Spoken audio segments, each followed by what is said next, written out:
오늘 요한복음 21장에 나오는 말씀은 예수님께서 부활하신 후에 베드로와 제자들이 다시 고기 잡는 직업으로 돌아간 이후에 그들과 함께 해변에서 갈릴리 바닷가에서 식사를 마치시고 베드로에게 그의 사랑의 의미를 묻는 장면이기도 합니다. 예수님께서 부활하셨음에도 불구하고 베드로와 제자들은 다시 그들이 먹고 살기 시작했던 그 갈릴리 바닷가로 돌아가죠. 그리고 그곳에서 그물을 내리고 고기를 잡는 일들을 시작을 합니다. 그때 예수님께서 멀찍이 나타나셔서 베드로에게 이야기를 하죠. 그래서 베드로가 배에서 뛰어내리고 또 오른쪽에 그물을 던져서 물고기가 잡히고 그물이 찢어지지 않는 그러한 또 기적과 같은 일들이 일어나는 것을 이 예수님께서 사랑하느냐는 것을 묻기 이전에 그 장면이 나타나는 것을 볼 수가 있습니다. 예수님께서는 제자들에게 다시 한번 어떠한 것들을 보여주시길 원하였을까? 부활의 주님이 그 전에부터도 계속적으로 제자들과 다니면서 보여주셨던 것은 그들이 생각하는 예수가 내가 아니라는 것. 내가 너희들이 생각하는 그런 구원자로 이 세상에 온 것이 아니다. 로마로부터 해방되어진 것만을, 육체적인 해방만을 위해서 예수님이 그들의 메시아로 온 것이 아니라는 것을 사실은 계속적으로 보여줬었습니다. 너의 생각들을 넘어서는, 우리 인간의 생각을 넘어서고 우리의 인간의 생각과 전혀 다른 하나님의 생각들을 제자들에게 보여주고 전해줬었는데, 비유로 전해주고 여러 가지 말씀들로 전해줬었죠. 그런데 그것들을 이해하는 것 같았으나 이해하지 못하는 제자들의 궁극적인 열매들이 이곳에 드러나 있었습니다. 나의 의지와 나의 생각과 나의 경험과 믿음으로 예수님을 따라갈 때 나타나는 결과물은 궁극적으로는 하나님 앞에서는 실패의 모습으로 드러날 수밖에 없다는 것을 이야기하고 있습니다. 이 사람의 내가 만들어낸 용기와 결단과 신앙의 모습들이 나의 삶에서 깨트리고 그것을 나오지 않으면 궁극적으로 우리는 첫 번째 베드로와 제자들의 모습과 같은 모습에서 갇혀서 신앙생활을 할 수밖에 없다는 것이죠. 베드로는 예수님께 고백합니다. 주는 그리스도시요 살아계신 하나님의 아들입니다 라는 고백을 드리죠. 그 고백을 통하여서 베드로에게 예수님께서는 네가 땅에서 묶으면 한 땅에서 묶일 것이고 하늘에서 묶으면 하늘에서 묶일 것이고 하늘에서 풀면 풀리고 땅에서 풀면 풀리리라는 그런 놀라운 하늘의 열쇠를 베드로에게 주셨습니다. 베드로의 이름이라는 것 자체가 반석이라는 것이죠. 교회의 가장 시작점이 되고 기초가 되었던 그것이 바로 베드로의 신앙의 고백이었다는 것을 알 수가 있습니다. 그러나 베드로는 그 신앙 고백을 한 바로 이후에 예수님께서 돌이켜서 사탄아 내 뒤로 물러가라 라는 그 장면과 맞닥뜨리게 됩니다. 베드로는 그 예수님께 신앙의 고백을 한 사람이었는데 어떻게 순식간에 예수님이 베드로에게 사탄아 내 뒤로 물러가라. 너는 하나님의 일을 생각하지 않고 도리어 사람의 일을 생각하는도다 라고 마태복음 16장 23절에 말씀하고 있습니다. 예수께서 돌이키시며 베드로에게 이르시되 사탄아 내 뒤로 물러가라. 넌 나를 넘어지게 하는 자로다. 내가 하나님의 일을 생각지 아니하고 도리어 사람의 일을 생각하는도다 하시고 라고 말씀하고 있는 것입니다. 우리가 사탄의 도구로 사용되지 않을 거라는 보장은 그렇기 때문에 없는 것입니다. 순간순간을 살아가면서 내가 사탄의 도구가 되지 않을 거라는 확신을 가지고 있는 것 자체가 교만이라고 성서는 이야기하고 있습니다. 교회의 가장 기본적인 신앙의 고백을 했던 베드로에게까지도 사단은 순식간에 들이키면서 어떠했습니까? 내가 생각하는 옳은 일을 예수님께 요청하는 것이죠. 그는 예수님께 요청을 한 것뿐이 아니고 아주 심하게 비난을 한 것이라고 예수님께 성서에서는 그 언어의 해석을 하면 그렇게 우리가 해석을 할 수가 있습니다.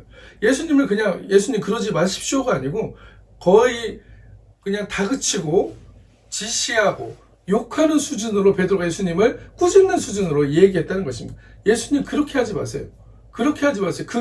그렇게 해서는 안 됩니다라고 예수님께 얘기했을 때 예수님께서는 그의 반응은 무엇이었습니까? 사탄아 내 뒤로 물러가라. 너는 나를 넘어지게 하는 자로다. 베드로에게는 용기가 있었습니다.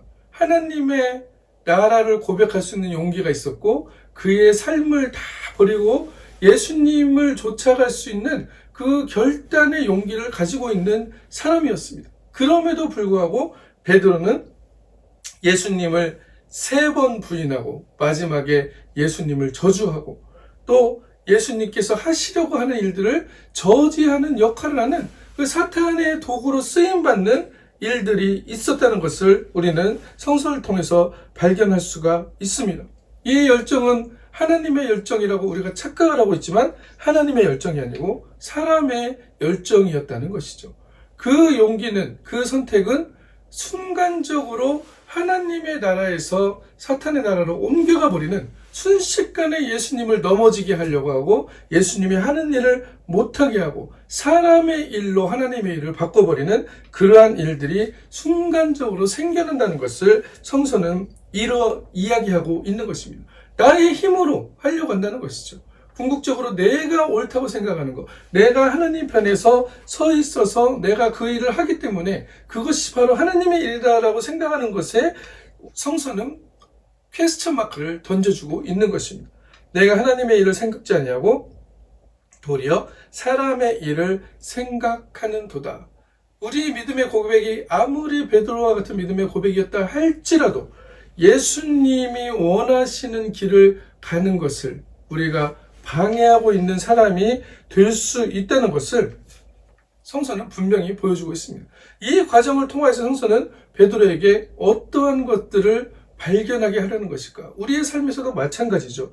내가 주님 앞에서 온전하지 못하고 내가 주님께 완전하게 헌신하면서 하는 일 자체가 완벽하지 못하다는 것을 보여주고 있는 것입니다. 그러한 마음의 자세로 의지만으로 우리의 삶에서 하나님의 일을 이뤄나갈 때 결국 그것은 하나님의 일이 아니고 사람의 일이 될 수밖에 없다라고 성서는 이야기하고 있습니다. 이 과정을 위해서 베드로에게는 예수님을 3번이나 부인하고 예수님께 질책을 받고 또 어땠습니까? 예수님을 잡으러 왔을 때 로마 병사의 귀를 쳐가지고 귀가 달아나게 했는데 예수님께서는 칼을 쓰는 자는 칼로 망한다라고 말씀하시면서 그 병사의 귀를 다시 고쳐줬던 일들도 우리는 발견할 수가 있습니다. 베드로는 의지적으로 자신이 옳다고 생각하는 방법으로 예수님을 지키려고 했고 예수님의 길을 가려고 했던 사람이었습니다. 그러나 그는 다른 사람보다 용기 있는 사람이었고 그가 선택할 때에 물불을 가리지 않고 선택하는 사람이었다는 것을 또한 알 수가 있습니다. 베드로를 변화시켜서 하나님이 사용하기 위해서 베드로는 예수님을 3번이나 부인하고 그의 인생에서 신앙의 삶에서 가장 절망의 순간을 맞이하게 되는 것이죠.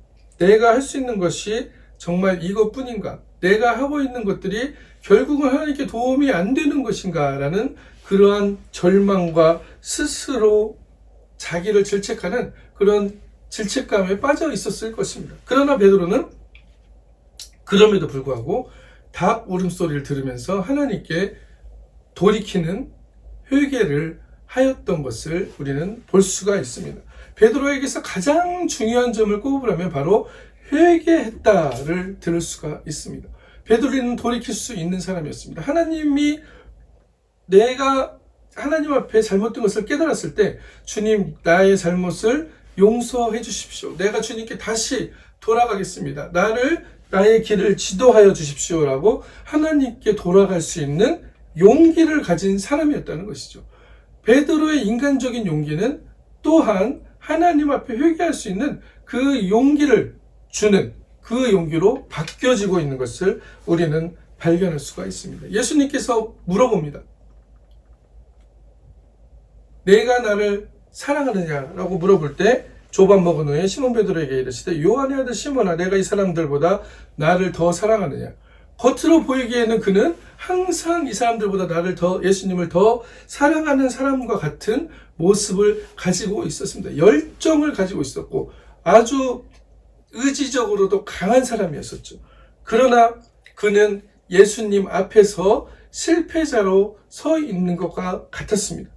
자신이 볼 때는 실패자와 같았지만 예수님께서는 이 베드로를 통하여서, 시몬 베드로를 통하여서 예수님의 사도의 길을 걷게 하기 위한 놀라운 준비를 하고 계셨다는 것을 우리는 성서를 통해서 발견하고 있습니다. 내가 나를 더 사랑하느냐? 라고 물어봤을 때 다 주를 버릴지도 나는 주를 버리지 않겠습니다. 라고 했던 그 고백이죠. 내가 너를, 다른 사람보다 네가 나를 정말 그렇게 더 사랑하느냐? 라고 물어봤을 때 베드로는 여전히 대답합니다. 주여 그러하리다. 내가 주를 사랑하는 줄 주께서 아시나이다. 라고 대답하죠. 예수님이 당신이 내 마음을 아십니다. 라고 얘기합니다. 그때 예수님은 내 양을 먹이라. 라고 얘기하시죠. 그러면서 이걸로 끝나면 되는데 왜 세 번이나 같은 질문을 하고 있을까? 다 요한복음에서는 주께서 아시나라다는 것을 3번을 이야기하고 있지만 다른 복음서에서는 마지막에만 그 복음에 대한 내가 주를 사랑하는 줄 주께서 아시나라다는 이야기를 마지막 고백에서만 하고 있습니다. 내가 주를 사랑합니다라고 베드로는 고백을 2번을 하고 3번째 예수님께서 또 물어봤을 때 근심하여 가로되 라고 이야기하고 있는 것이죠. 요한복음에서는 같은 문장으로 3번을 사용하고 있는 것이 다른 부분이긴 하지만 3번째 질문 때 베드로가 근심하여 가로되 라고 이야기했던 것에 우리가 주목할 수가 있습니다. 이 근심은 우리의 마음에 불안을 주는 근심이 아니죠. 우리 마음에 평안을 앗아가는 근심이 아닙니다. 우리 마음을 두렵게 하는 근심이 아니었다는 것을 이야기하고 있습니다. 어떠한 것에 대한 근심입니까? 내가 정말 주님을 사랑하는지 안 사랑하는지에 대한 근심이었다는 것입니다. 고민하였다는 거예요. 깊이 고민해봤다는 것이죠. 그 과정에서 베드로는 무엇이 떠올랐을 거예요? 자기가 예수님 앞에서 고백했던 그 고백들, 사탄아 뒤로 물러가라. 가장 치명적인 사건, 예수님을 모른다고 저주하면서 하나님이 나를 저주하길 원하노라. 내가 저 사람을 알면 이라고 했던 그 고백까지 베드로는 기억하면서 그가 근심했을 것입니다. 사랑한다고 하면 저렇게 할 수 있을까? 사실 사랑한다고 하면서 그렇게 할 수 있는 것은 사랑이 아니었겠죠. 어느 누구도 그것을 사랑하는 사람이 한 행동이라고 보여주지는 못했을 것입니다. 그러나 베드로는 다시 한번 예수님께 근심하지만 또한 철면피같이 주님께 이야기합니다. 내가 주를 사랑하는 줄 주께서 아시나이다. 베드로의 이 고백은 어디에서 왔을까요? 어디에서 이러한 고백들이 다시 돌아갈 수 있겠을까요? 베드로의 고백은 사실 그 신앙의 고백에서 온 것입니다. 주는 그리스도시요 살아계신 하나님의 아들입니다. 그것에 대한 고백으로 그가 다시 돌아가기 위해서 그는 회개를 통하여서 하나님께 다시 그 진리로 돌아가려는 몸부림을 치고 있었다는 것이죠. 그러면서 그는 주님밖에 돌아갈 길이 없기 때문에 내가 여기서 그럼 주님이 알아서 하세요. 나는 뭐 이런 사람이에요. 나는 이 정도밖에 안 돼요. 라고 주님을 떠났을 수도 있겠습니다. 가룟 유다가 그런 대표적인 사람입니다. 내가 양심의 가책을 느껴가지고 그는 스스로 몸을 던져 죽지요. 스스로 몸을 던져 죽습니다. 자기 스스로 무언가를 해결해 보려고 했던 그 사람의 일을 다시 사람의 일로 돌아갔던 가룟 유다가 있었던 반면 베드로는 주님께 사랑을 고백하면서 다시 내가 주를 사랑하는 줄 주께서 아시나이다. 그 근심을 가지고 그 모든 삶의 경험을 가지고 주를 배반하고 주를 떠나고 또 사탄의 도구로 사용되었고 그럼에도 불구하고 또 고백을 했었고 주님으로 또 칭찬받던 그 모든 것들이 그의 삶에 버무러지면서 그는 다시 한번 하나님 앞에 나아갈 것을 예수 사랑의 근원이시고 구원자이신 예수님 앞에 다시 나아갈 수밖에 없음을 고백하면서 내가 주를 사랑하는 줄 주께서 아시나이다 라고 고백하고 있는 것입니다. 예수님께서는 동일한 대답을 하십니다. 내 양을 먹이라 라고 이야기하시는 것이죠. 우리의 인생의 삶의 궁극적인 목적은 무엇이냐라고 했을 때 우리가 살아가는 삶의 의미는 무엇이냐? 내가 무엇을 하고 무슨 직업을 얻고 아들, 딸을 낳고 어떤 집에서 살고 어떤 자동차를 몰고 다니고 이것이 우리의 인생의 목적이 되고 내가 살아가는 가장 중요한 이유가 되는 것인가 라고 했을 때 이 질문에 대한 대답은 누구나 알고 있습니다. 그것이 궁극적인 목표가 될 수 없다는 것을, 때론 우리가 거기에 휩쓸려가지고 거기에 몰입되어가지고 거기에 집착해서 마치 그것이 인생의 전부인 양 살아가는 그런 시기들이 있습니다. 그리고 그런 것들을 그것이 인생의 전부라고 생각하고 살아가는 사람들도 있죠. 그러나 모든 사람들이 그 길에 들어섰다가 거기서 빠져나오는 사람들이 있습니다. 어떠한 사람들입니까? 바로 이 말씀을 나의 말씀으로 붙드는 사람들. 내 양을 먹이라. 내 양을 치라. 내가 나를 사랑하느냐라고 했을 때 근심하며 예수님 앞에 고백할 수 있는 사람들. 내가 주를 사랑하는 줄을 주께서 아시나이다 라고 근심하며 고백할 수 있는 사람들. 근심한다는 것은 무엇입니까? 내 삶을 그대로 돌아보면서 하나님께 다시 돌이키고 하나님께 나의 마음을 돌이키려는 그 마음을 가진 사람들을 이야기하는 것입니다. 그렇지 않으면 그러한 사람들은 스스로 넘어지게 되고 스스로 사람의 일로 돌아가게 되고 스스로 자기의 죄를 책임지려고 하고 내 모든 일들의 궁극적인 행함의 주체 안에는 내가 들어있다는 것이죠. 내가 들어있기 때문에 결국 이것은 내가 영광 받는 일이 되어지는 그러한 형국으로 돌아가는, 그러하여서 하나님으로부터 점점 멀어지게 되는 일들이 생긴다는 것입니다. 우리가 하나님을 사랑한다고 하지만 우리 안에 내 자아가 살아있고 내가 주님이 나를 사랑하냐라는 질문을 던졌을 때 근심하여 대답할 수 있는 그 마음의 자세가 되어 있지 않을 때 우리 생각 안에는 정말 나는 주님을 정말 사랑해, 누구보다도 사랑해 라고 확신을 가지고 대답할 수 있는 사람은 사실은 아무도 없다는 것을 성서는 이야기하고 있습니다. 우리가 주님을 사랑하는 것은 우리가 정말로 주님이 생명의 근원이시고 그 말씀을 통하여서만이, 주님이 주신 그 말씀을 붙잡고 살아나갈 때만이 우리가 생명을 얻는 길로 갈 수가 있기 때문에 주님께서 나의 구원자이심을 고백하는 그 생명의 회개가 필요하다는 것을 말씀하고 있는 것이죠. 생명을 얻는 회개, 생명을 얻는 돌이킴이라고 성서는 그렇게 해서 말씀을 하고 있습니다. 이 생명을 얻는 돌이킴을 가진 사람들은 어떻게 됩니까? 예수님 앞에서 근심하는 마음으로 내가 주를 사랑하는지를 매일매일 돌아보는 사람들입니다. 그렇게 될 때 어떠한 담대함을 얻냐? 사도행전 2장 38절에 보시면 베드로가 가로되 너희가 회개하여 각각 예수 그리스도의 이름으로 세례를 받고 죄사함을 얻어라. 그래야 하면 성령을 선물로 받으리니 성령을 선물로 주시겠다라고 말씀하고 있는 것이죠. 이 약속은 너희와 너희 자녀와 모든 먼 데 사람 곧 주 우리 하나님이 얼마든지 부르시는 자들에게 하신 것이라. 모든 세상 사람들에게 이 약속을 주셨는데 회개하고 죄사함을 얻는 세례를 얻었을 때 우리에게 하나님께서 선물을 주실 텐데 어떤 선물을 주십니까?